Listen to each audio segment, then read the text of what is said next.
বন্ধুরা, এই যে নয়নতারা বা মাদাগাস্কার পেরিউইঙ্কেল যাকে বলা হয় সাধারণত, এই যে ফুল গাছটা, গরমের যে সমস্ত ফুল গাছ আছে তার মধ্যে কিন্তু এটা একটা খুবই জনপ্রিয় একটা ফুল গাছ।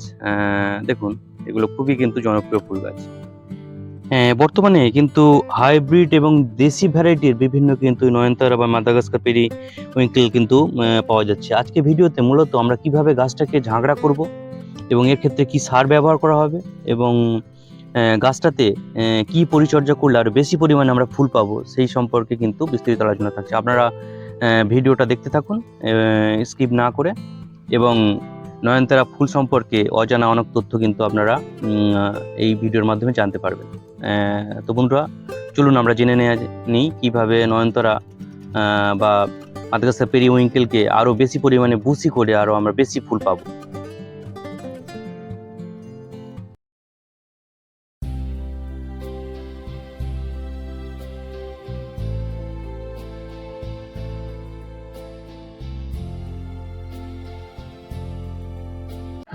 বন্ধুরা, নয়নতারা বা মাদাগাস্কার পেরিউইঙ্কেল এটা কিন্তু বিভিন্ন কালারের হয়ে থাকে, যেমন পিঙ্ক কালারের হয়ে থাকে, হোয়াইট হয়ে থাকে। সাধারণত দেশি এই দুটো ভ্যারাইটি থাকে। এছাড়া যে হাইব্রিড যে ভ্যারাইটি তার মধ্যে এখানে যেটি রোজি পার্পেল হয়ে থাকে, তাছাড়া বর্তমানে ইয়েলো হচ্ছে, পিঙ্ক হচ্ছে, এরকম বিভিন্ন কালারের কিন্তু আমরা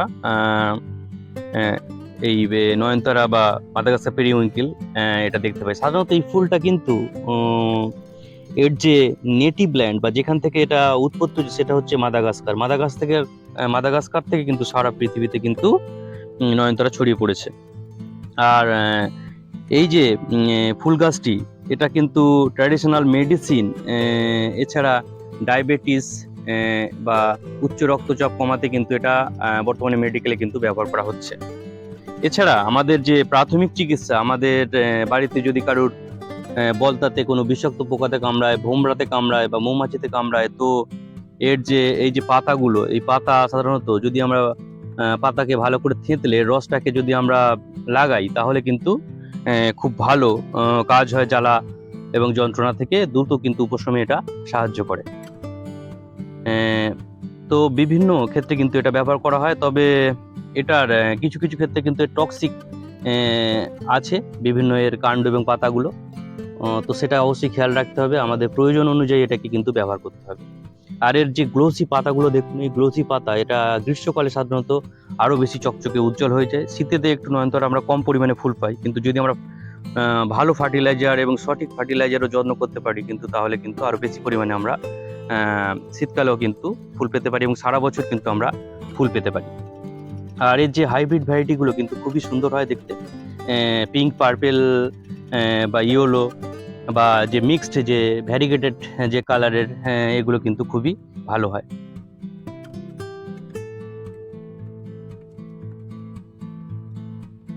এই যে সয়েল স্ট্রাকচার সেটা সম্পর্কে বলতে গেলে, যে মাটিতে আমরা যদি করি তো সয়েল স্ট্রাকচার হিসেবে আমরা মাটিতে 60% আমরা মাটি নেব, 60% বা 70%, তার সঙ্গে 20% ভার্মি কম্পোস্ট এবং 10% আমরা কিন্তু প্লেন যে কনস্ট্রাকশন বালি সেটা নেব। এভাবে মাটি করতে হবে, তার সঙ্গে কিছু জৈব সার, হাড় গুঁড়ো, সিংকুচি এবং নিম খোল অল্প অল্প 1 চামচ করে মিক্সড করে দিতে হবে। আচ্ছা, এখানে দেখুন এই সিন্ডারে কিন্তু এই গাছটা করা আছে।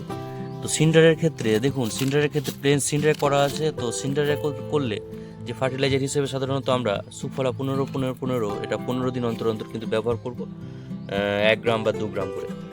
এটা তো সিন্ডারে করা আছে। আর একটা মিডিয়াতে করা যেতে পারে নয়নতারা, সেটা হচ্ছে সিন্ডার এবং ভার্মি কম্পোস্ট। সেক্ষেত্রে সিন্ডার আমরা 60% নেব, ভার্মি কম্পোস্ট 40% নেব বা 30% নেবো, এবং এর সঙ্গে অল্প কিছু একটু জৈব সার মিশিয়ে কিন্তু করতে পারেন।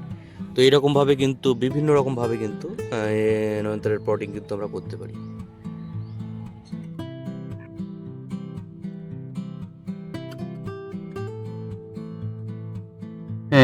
বন্ধুরা, নয়নতারার ফুল গাছে আমরা যে ফার্টিলাইজারটা ব্যবহার করব সেটা সাধারণত এখানে দেখে নিন।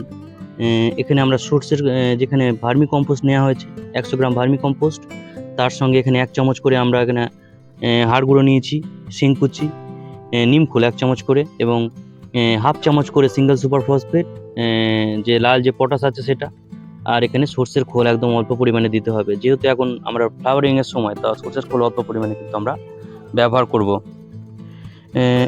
এখন গাছের যেহেতু ফ্লাওয়ারিং এর টাইম যেমন ফুলের সময়, তাই আমরা কিন্তু অল্প পরিমাণে কিন্তু যে সর্ষের খোলটা দেখুন, এই যে সর্ষের খোলটা কিন্তু আমরা অল্প পরিমাণে কিন্তু সর্ষের খোলটা ব্যবহার করব। তো এই যে খাবারটা বন্ধুরা আমরা এক মাসে প্রতি এক মাসে আমরা কিন্তু গাছের গোড়াতে প্রয়োগ করব, তা এই ফ্লাওয়ারিং এর সিজনে।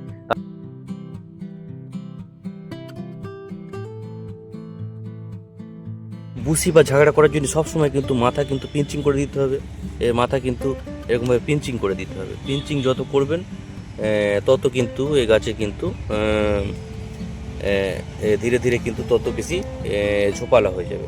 সবসময় কিন্তু এই গাছে কিন্তু এরকমভাবে কিন্তু পিঞ্চিং করতে হবে। দেখুন এরকমভাবে পিঞ্চিং করলে তবেই কিন্তু এই গাছটা কিন্তু বুসি হবে। এই যে গাছ দেখুন, এটা এরকম পিঞ্চিং করে দিতে হবে। বেশি পরিমাণ যদি আপনারা ব্রাঞ্চেস চান এবং গাছটাকে ঝোপালো করতে চান, তো সবসময় কিন্তু গাছকে পিঞ্চিং করতে হবে। পিঞ্চিং করলেই কিন্তু বেশি পরিমাণে এরকম করে ফুল পাওয়া যাবে।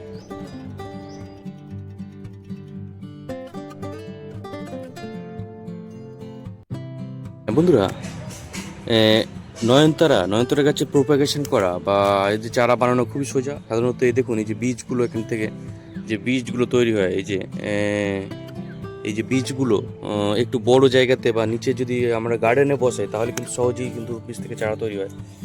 আর ছাদ বাগানের ক্ষেত্রে একটু সমস্যা, ছোটো গাছে থাকলে সাধারণত বীজগুলো মাটিতে পড়ে যায় এবং পড়ে সাধারণত এগুলো ধুয়ে বার হয়ে নষ্ট হয়ে চলে যায়। আর এরকম বড় টবে ওই জন্য বসালে এই যে গোড়াতে সাধারণত বীজগুলো পড়ে, এবং দেখুন এই যে ছোট ছোট চারা কিন্তু এর তলা থেকে কিন্তু তৈরি হয়। তাই একটু সবসময় একটা দুটো গাছ একটু এরকম বড় টবে বসাতে হবে, তাহলে কিন্তু সহজেই এর থেকে কিন্তু বীজ তৈরি হবে এবং নিচেতে পড়ে কিন্তু এর থেকে গাছ সৃষ্টি হবে, বীজ তৈরি হয়ে কিন্তু গাছ সৃষ্টি হবে।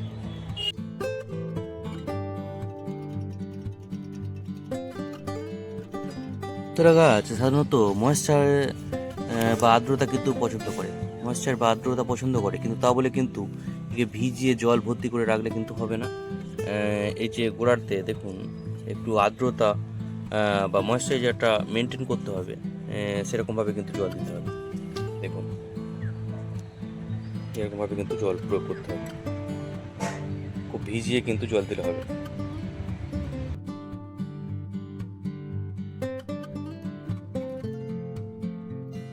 বন্ধুরা, আজকে নয়নতারা ফুল গাছের সম্পর্কে সামগ্রিক একটা আলোচনা করা হলো। অর্থাৎ এই গাছটা কেমন সয়েল স্ট্রাকচার করা যেতে পারে, এর কি ফার্টিলাইজার প্রয়োজন, এর প্রপাগেশন প্রসেসকে এভাবে আমরা করব, এবং এই গাছটা কেমন পরিবেশ পছন্দ করে, আর কীভাবে এই গাছটাকে ঝোপালো এবং আমরা প্রচুর ফুল পেতে পারি, সে সম্পর্কে কিন্তু আলোচনা করা হলো। এই সংক্রান্ত যদি আরও কোনো প্রশ্ন থাকে তবু অবশ্যই কমেন্ট বক্সে করতে পারে, এবং ভিডিওটা ভালো লাগলে অবশ্যই চ্যানেলটাকে সাবস্ক্রাইব করবে এবং শেয়ার করবে। তো এখানে বন্ধুরা ভিডিওটা শেষ করলাম। সবাইকে নমস্কার এবং ধন্যবাদ জানাই।